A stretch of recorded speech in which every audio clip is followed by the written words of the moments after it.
Welcome from me, John Denton, to another episode of Business Ready for Sale, the podcast that helps you build a business that's not just successful, but truly saleable. And today I've got two guests with me. One of the biggest issues when it comes to selling a business is quite often the business owner themselves.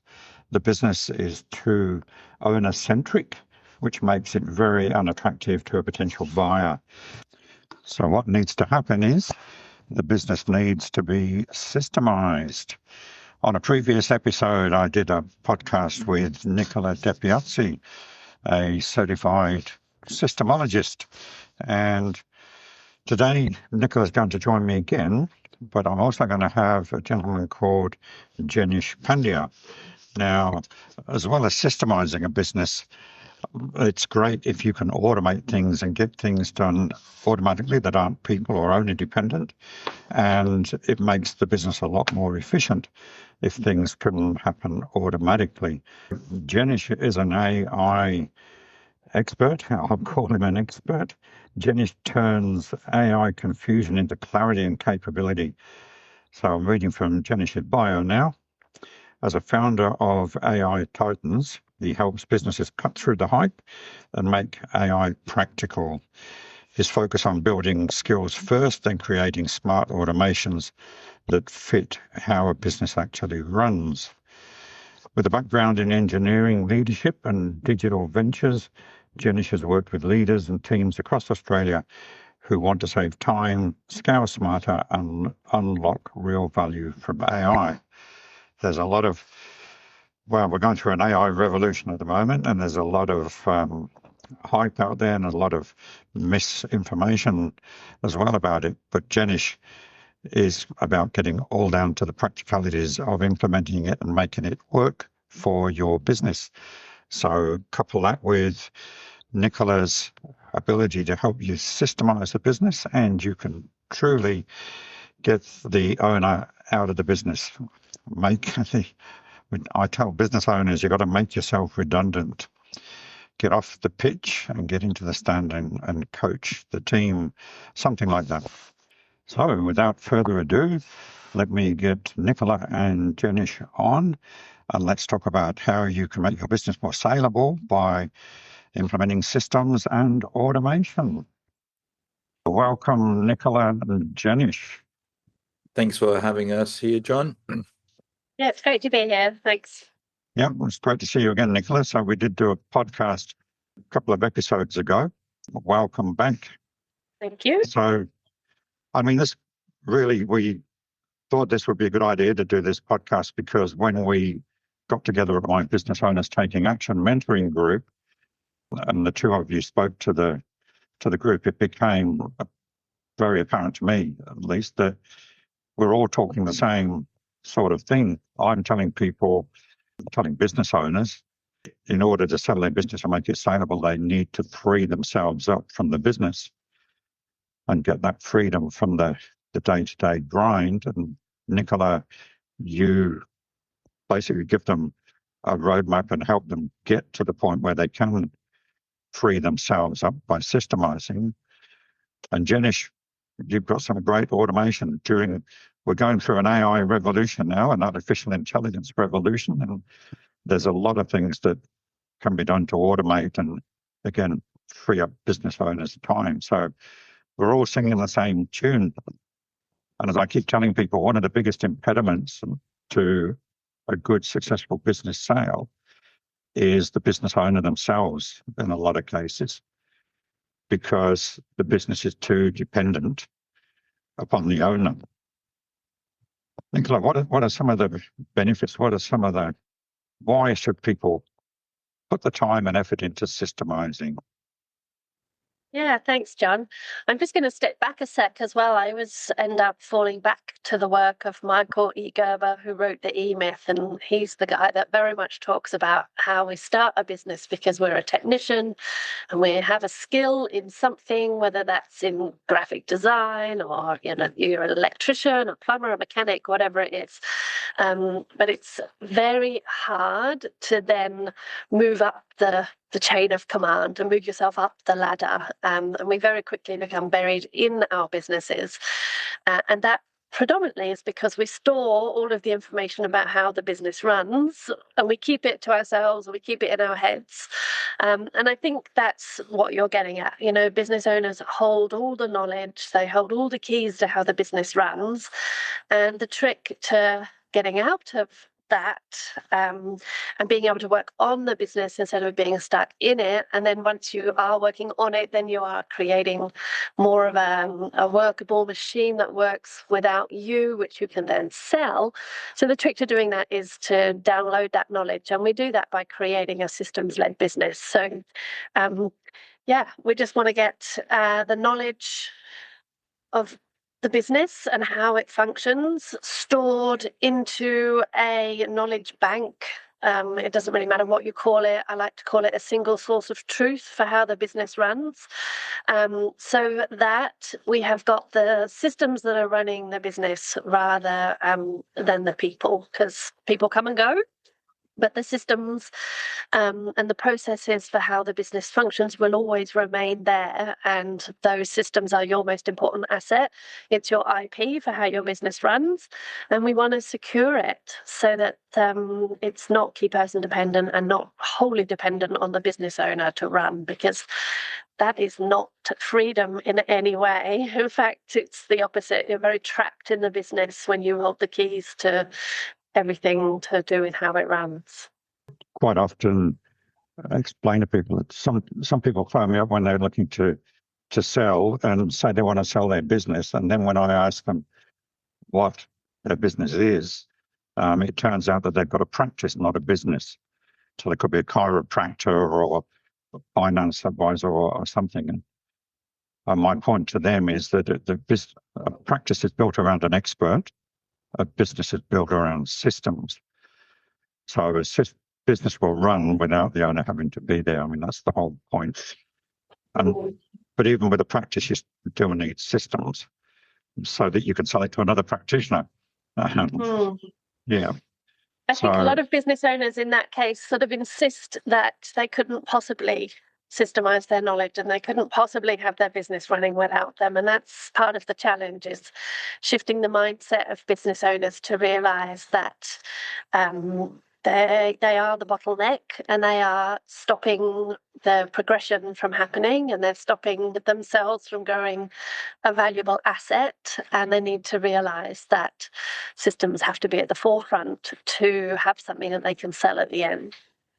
Yeah. And it's also, I think, systems not only help you sell, but it's also scale, because it's repeatable, and it's in terms of how you actually go about doing business. Even if you don't want to sell your business, you can use systems to sell, scale what you do. And if it's a repeatable process, it becomes easier. If you're reinventing the process, it becomes harder every time. Absolutely. And that's that trick to, if you're very stuck in the business, you're going to reach that plateau where you just literally cannot scale any further. You run out of time, you run out of capacity, you're stressed, you're at max, and there's just no way you can go any further.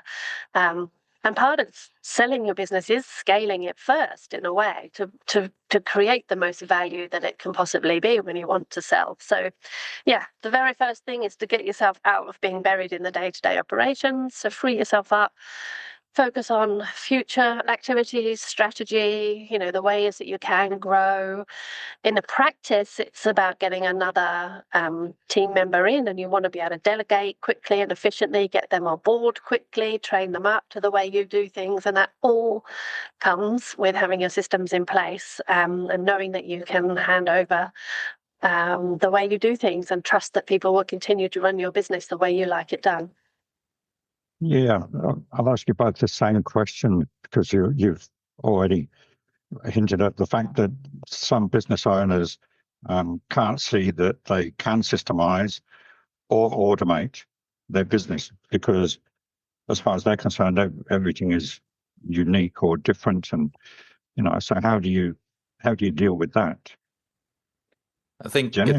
it's a mindset thing, right? So everyone thinks they're all unique. Everyone believes what they do, no one else does ever the same way. But if you look at a business, any business, they're either selling products or services uh, in some shape or form. And if you go, what's the start of the process? It's like, how does the person who they're selling it to get to know about them? So that's marketing. Then from marketing, once they're aware of it, how do they actually buy? So that's sales. And once they buy from you, how do you actually deliver that? So that's your operations and some way, shape, or form. So either you're delivering the product or either you're delivering the service, that's your operation. And then the idea is either to get that person to buy again or get referrals from them. And then that cycle continues. Now you can apply that to a lawyer. You can apply that to a Coles and Woolies. You can apply that model to anywhere. So it's then the complexity. It's number of products, it's number of services, it's number of employees, but the core, the fundamentals always remain the same. Okay, what if I produce customized solutions? So it's still the same, right? Even your custom solution, you're still taking, so that's part of you delivering a product. So you're taking requirements from it, but your delivery of the solution is still a process. You asking for information is still a process. And this is where no matter what kind of service or business, it's still a process-based kind of system, and everything has a process. Even nature itself has a process. The trees grow in a systematic way. What we do happens in a systematic way. So, like, there's process around us. Sometimes, because we don't look at it in a process way or systems way, we don't think it and it becomes unique. But there is things happen because of things that have happened in the before, if that makes sense. Yeah, no, it does make sense. I mean, in the work I do, I meet a lot of business owners who insist that their business cannot be systemized because what they deliver is so bespoke and so different and so unique, and every single product that they're creating or whatever it is they do, it's like completely unique to each client. But yeah, like Jenish said, that it's just a mindset shift. Like they are trying to hold on to the control of their business. So we've got to make them realize the bigger picture initially. What are you growing your business for? Is it because you just want cash flow in the bank and you want to stay in this hamster wheel for the rest of your life? Or are you looking to grow a legacy for your family and an asset that you can sell at the end? And once they can start to see a different perspective, like one of the first things I say to people is, what is this all for? What are you doing it for? What do you want at the end of your business journey to come around to the idea that systems are important? Because even if their service or product that they offer is completely unique and bespoke, there is always a probable path that we take and follow to get from A to B. Referring back to Jenish's example, again, like everything we do is a process, from the way we get dressed in the morning, the order of things that we do, the way we make toast. And like I might like my brown toast well done with jam, and someone else might like their white sourdough lightly toasted with Vegemite. So both products in the end are different, but there is a probable path that we all take to get to the end result, which is toast for breakfast. So that's a very simple example, but it goes to show that we can systemize anything and everything. There might just be a few little details here and there that differ. But in the end, we want this consistent, repeatable process that allows the business to function without the owner there. So we have to systemize. When you're talking about custom stuff, a lot of people think that, they're letting go of creativity when you systemize or when you make it going, this is the process. And the aspect of that is it's not taking away from creativity. It's not taking away from going out doing different things, but having a process around different things. Even an artist has a process. They're thinking about stuff. Like, the way they apply paint, there's a process. There's a way they mix paint. It creates a different thing. And normally, if you look at artists, they would have a genre that they're looking after. There's consistency. And even customers, they want consistency. So if they come to you once and they get one type of a service, and then they come to you again, and you go, so like, everyone If you love a restaurant, you go, this was a great meal. The next time you go to that restaurant, you want a similar quality meal. But what happens when you don't have the same consistency? You go, hang on, what happened? Did the chef change or did something go wrong? And normally that's what happens. Like I've had that issue, like literally on Father's Day. I went yesterday to the same restaurant that I'd gone to a month ago, and I'm going, hang on, the food doesn't taste well. It's like, and that's to do because of the process, right? So, and Yeah. because of the consistency. So I think people kind of let go that, if even creativity has a process. I like the food one because it always makes me think about McDonald's. They're systemized. Everybody thinks about McDonald's when you talk about systems and franchising, but they're systemized to the point where they consistently produce poor quality burgers, but but it's consistent quality. No, I know a lot of people like McDonald's, so I shouldn't say that. But, Yeah, but it's that consistency. You know what you're going to get every single time. Yeah, and that's the example part of it. stands up. Go on. I think we're all passionate about this topic, so we'll jump over each other trying to talk over it. But when you talk about McDonald's, like obviously we've talked, Nicola loves McDonald's as an example.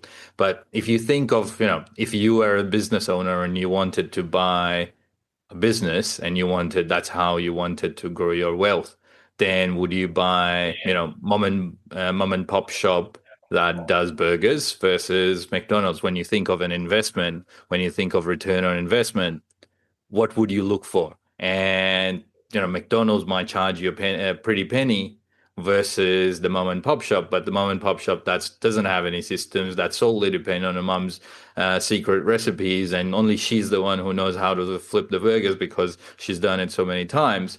Then you go, if they are out of it, can I still continue with the same consistency?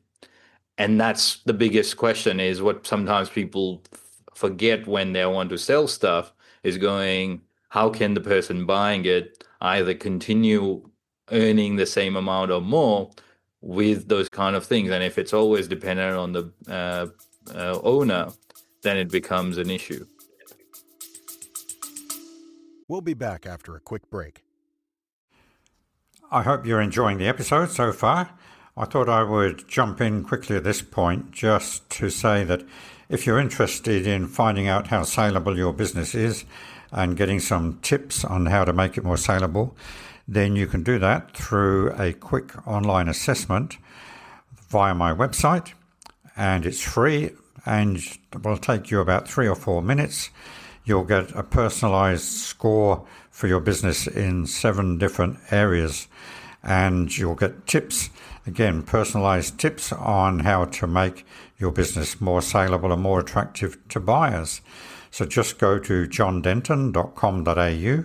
That's JOHNDENTON.com.au. Find the big yellow button on the home page and complete the assessment.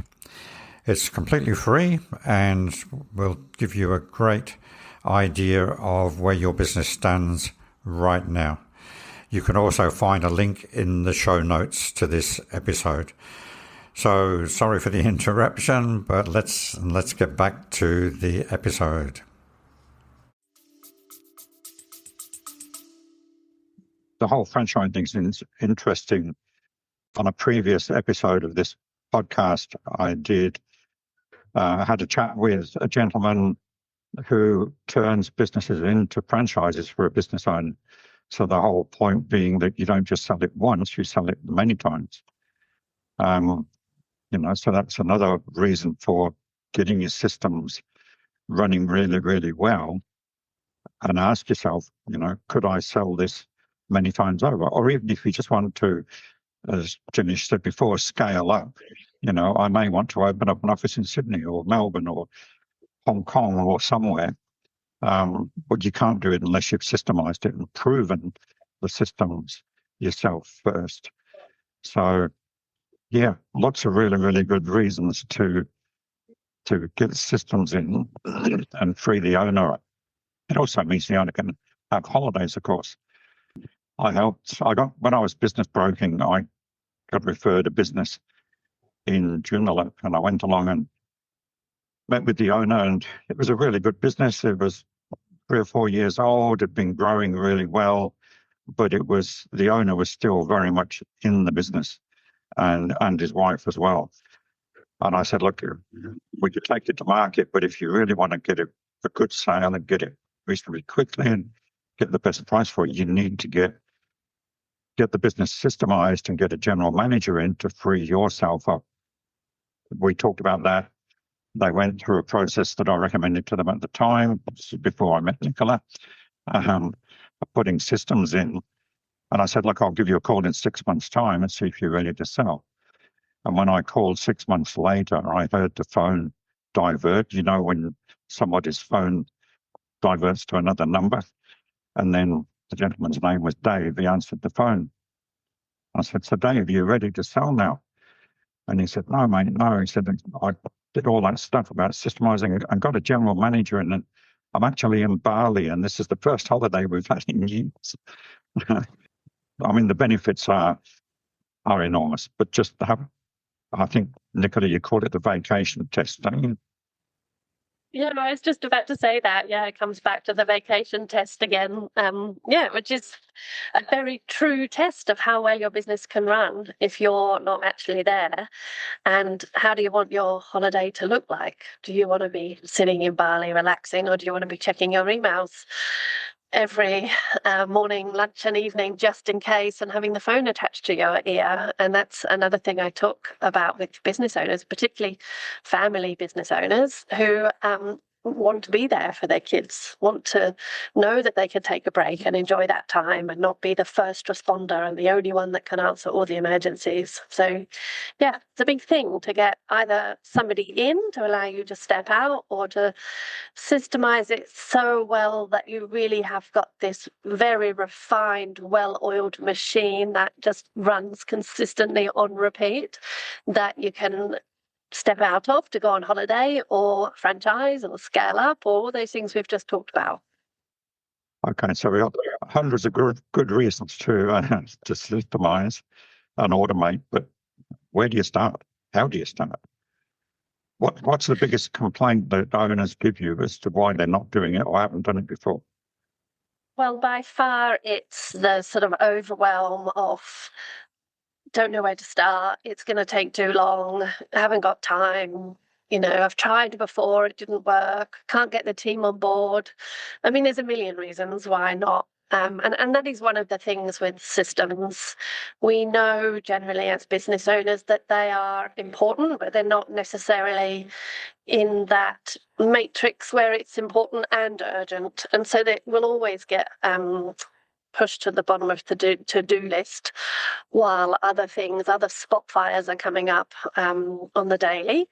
And I think some business owners know from day one that they need their systems, and they either get onto it or they just sort of know that they've got to and come back to it eventually. But some people just never get around to it. And so, it's overwhelm generally, and time that it's going to take, and not knowing what to do, which is why I exist, because I offer a framework for people to follow, which makes it manageable. It really breaks it down into chunks. It gives people this sort of proven step-by-step process to go through that does make it really doable within the business. And it just means that you're focusing on the right things first. Some people will often think, oh my God, I've got to systemize like that person's role, or all the things I do, or one particular department. Whereas we actually look at what the business is, all the systems that are involved in delivering the core product or service. And we start there because that is actually where you're going to have the biggest impact on the day-to-day running of the business and getting that consistent cash flow going. Right. And with automation, Janice, I can point them in the directions. There's, obviously with AI being so rapid and interesting and everything's evolving every single day, there's lots of different tools out there. Now, the question I normally ask business owners is you're the expert in your business and you've learned those skills from doing what you've done, and that's why you're running that business. You can spend the time to learn automation, or you can give it to someone else who might charge you a little bit more, but might get you the result quickly. And normally when you want to do systemize and automate, the whole currency is time. No one in this world knows how much time they've got left. And, but we spend a lot of time trying to think of this or those options. But then you've just spent a lot of time umming and ahhing about it when you could have done something about it. And a lot of people just count the dollars going, oh, this service costs this much, this service costs this much. But they forget about the time spent. Like the example I normally give is, using a broom versus a robot vacuum cleaner. The broom might come cheaper and the robot vacuum cleaner might be very expensive, but the broom comes at a hidden cost of just time you spend on it. And in terms of automating, like there's tools out there from make.com to Zapier to N8N. And, based on what Nicola said, like I normally go, what's high impact, low effort? So that's where you start. So if you think of a quadrant and your X and Y axis are effort and impact, you want to try to aim for high impact, low effort and simple things where you go, I do social media every single day.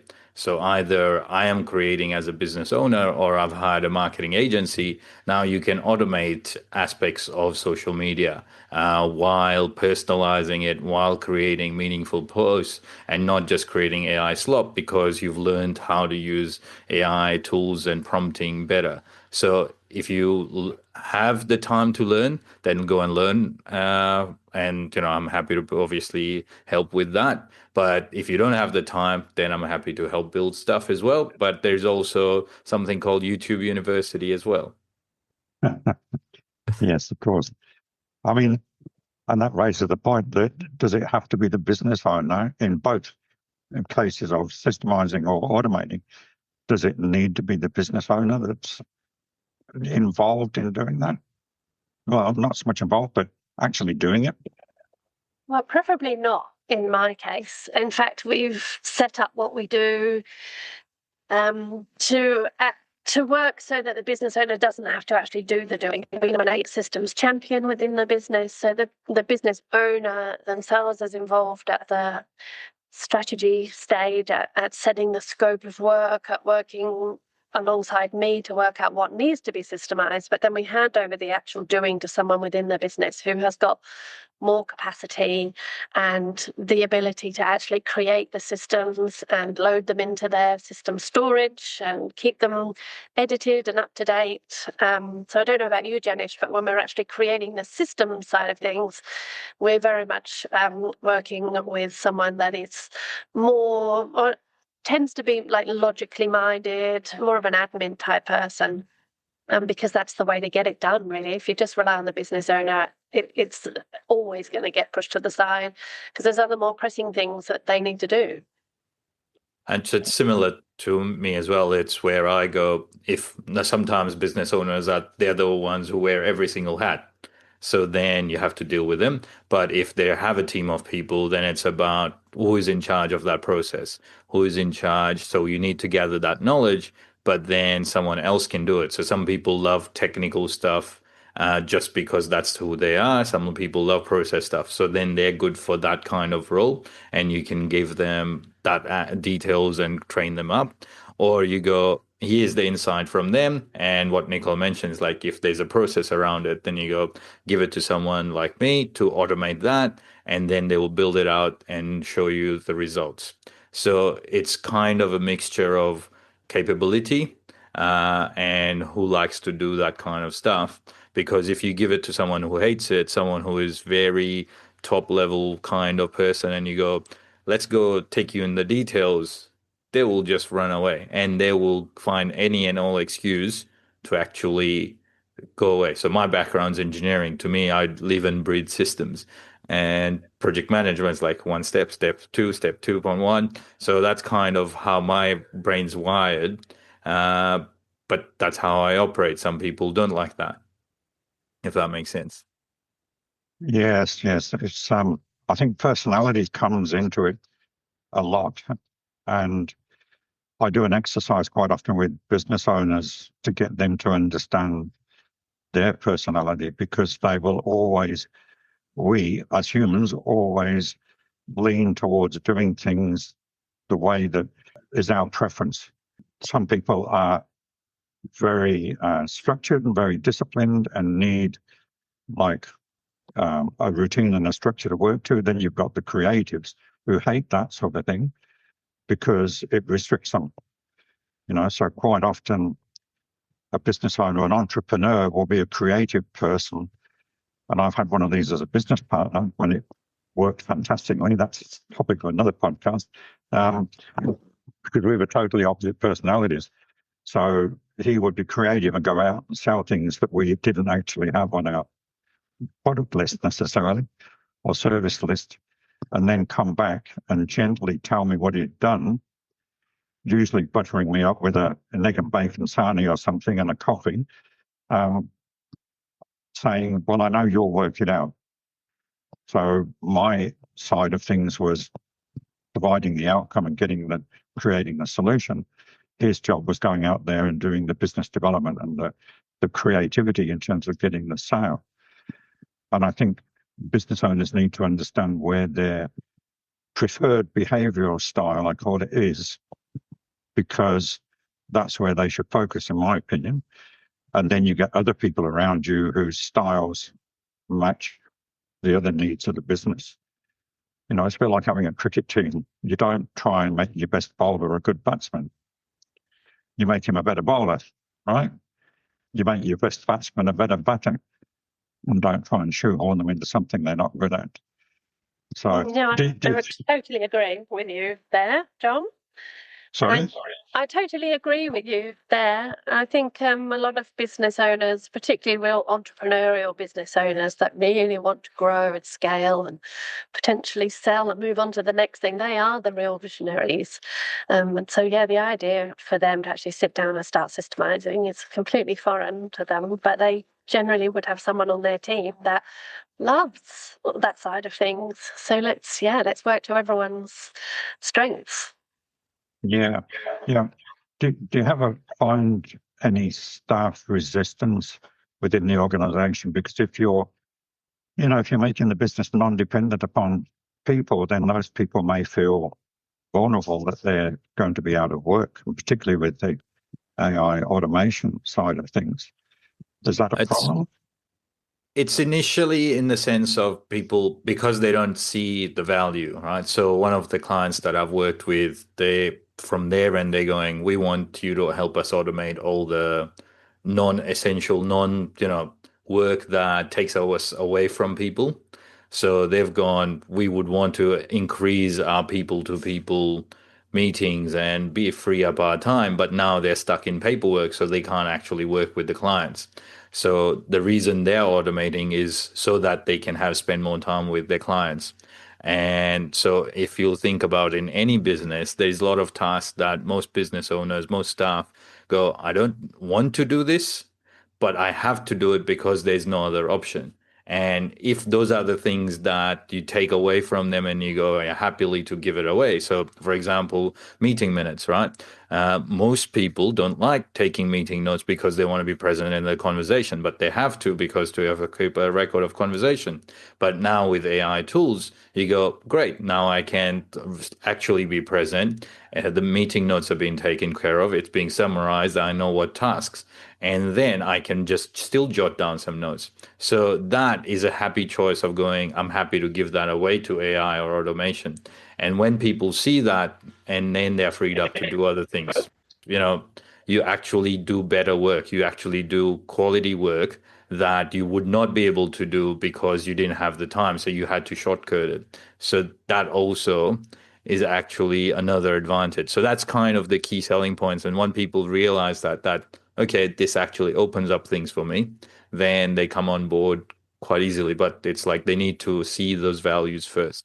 Same thing when we're talking about systems in an organization. There's often a bit of pushback and a bit of suspicion around, they're trying to systemize me out of a job. And, people feel quite strongly that if they're the only ones that have the knowledge, then their job is really secure.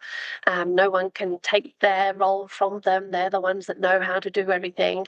But actually, it's the opposite. Like Jenish was saying, you document to free people up to be able to do their jobs really well. And we get the systems in place so that the business runs better. It can grow more. It can be more profitable, which in the long run is better for everybody in the business. It makes it a stronger business. It actually means more job security. It potentially means that people can move themselves up the ladder, delegate some of the tasks that they least enjoy to lower paid team members. There's so many benefits, but you just need to highlight that to them.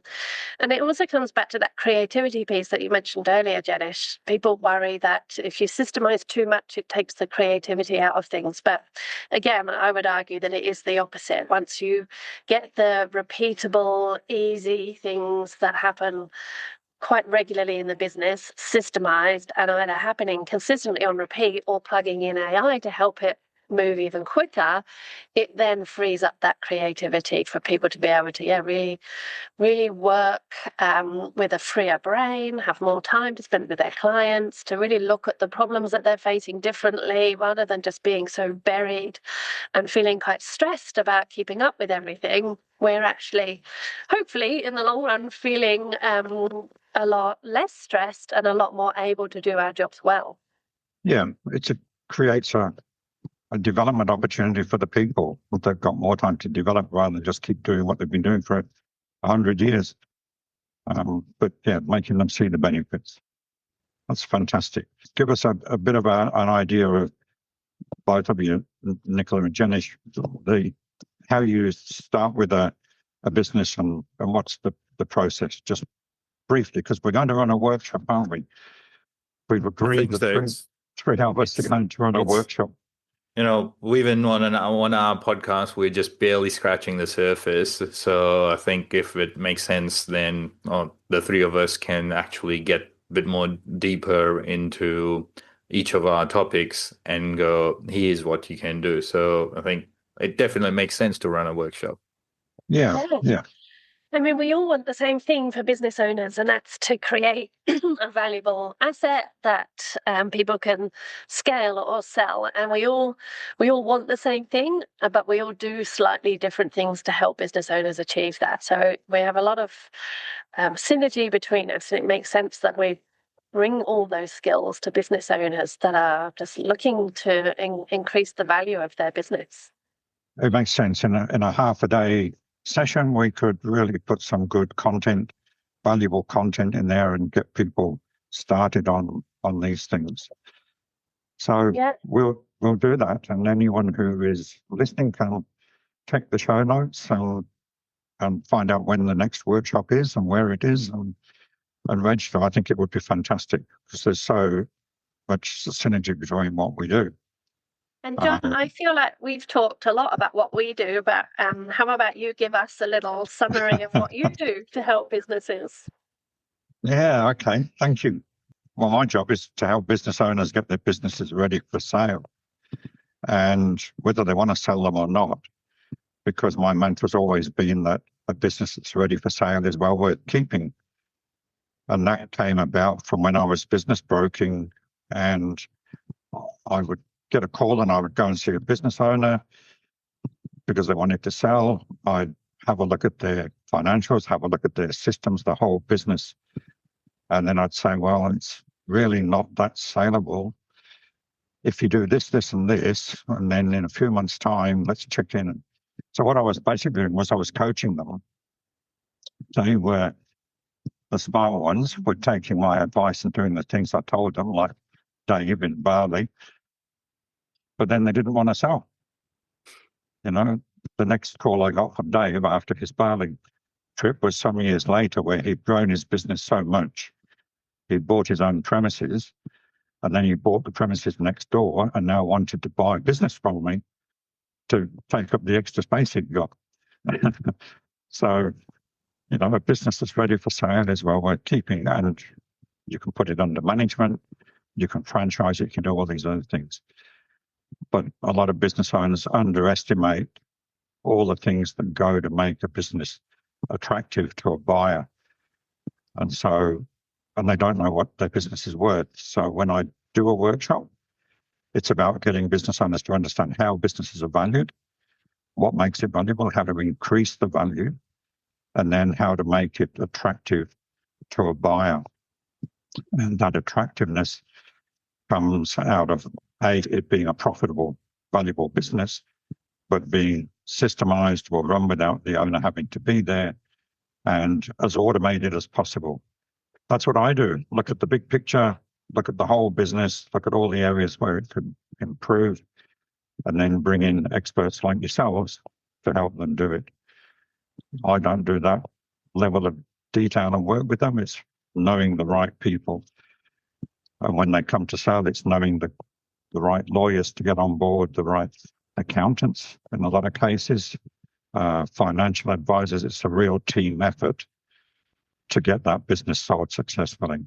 And it all starts with, getting the business to run without the owner being there. Freedom for the business owner. We're the freedom team, right? We are. Okay, guys, it's been great. Then anything you want to add? Otherwise, we'll go away and we'll create our workshop and start letting people know about it. Yeah, absolutely. So I'd just say that any business owner listening who thinks that their business could be improved, but also want to look at potentially getting it ready for sale or running it every day as if it was a sellable business, because that is much more fun and much more profitable and much easier for everybody to be working in and on a business that is well run and like a well-oiled machine. Then come along, look out for the dates and come along to our workshops. And if people want to contact you, how can they do that, Nicola? For me, my business is called Green Pillars Co. That's the website address, greenpillarsco.com. That's probably the best place to start. Or find me, Nicola Depiazzi, on LinkedIn. Janish? So my last words is, value your time. It's the most important thing you have, and it's an asset that you don't know how much you're left with. And that's when you're running a business, whatever you're doing, that's something that you should always be mindful of whenever you're doing anything. And that's where systems come into play. That's where automation comes into play. So think about that, how much return on investment it can give you. In terms of finding me, find me on LinkedIn, Janish, Jenish, Pandya, Pandya, and they can get in touch with me on Janish at aititans.co. So if anyone has a question, they can email me there as well. aititans.co. So, yes. Okay. CO is for course, communities, consulting, company. Go for that. Finish up by saying, you can contact me at johndenton.com.au and on the website or through the show notes to this podcast. But if you are thinking of selling, think of it from the buyer's point of view. They're going to look at you, the owner, and say, well, how much time do you spend in the business? What's your lifestyle like? And do I want to be like that?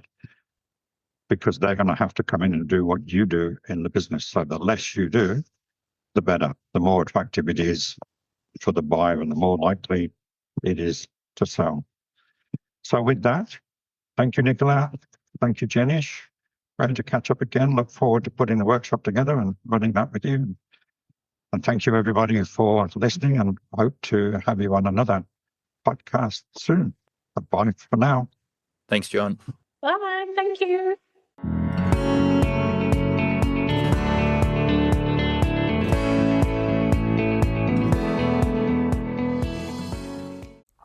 Thank you for listening, and I hope you got lots out of that episode. I want to remind you that if you go to the show notes on your podcast player, you'll see that you can text comments, feedback, suggestions directly to the show, and I will pick those up and respond to them. So just go to the show notes and say where it says send a text message, and that will go directly to the show. So comments, feedback, and suggestions for future topics would be appreciated. From John Denton, thank you, and I look forward to you being on another podcast soon.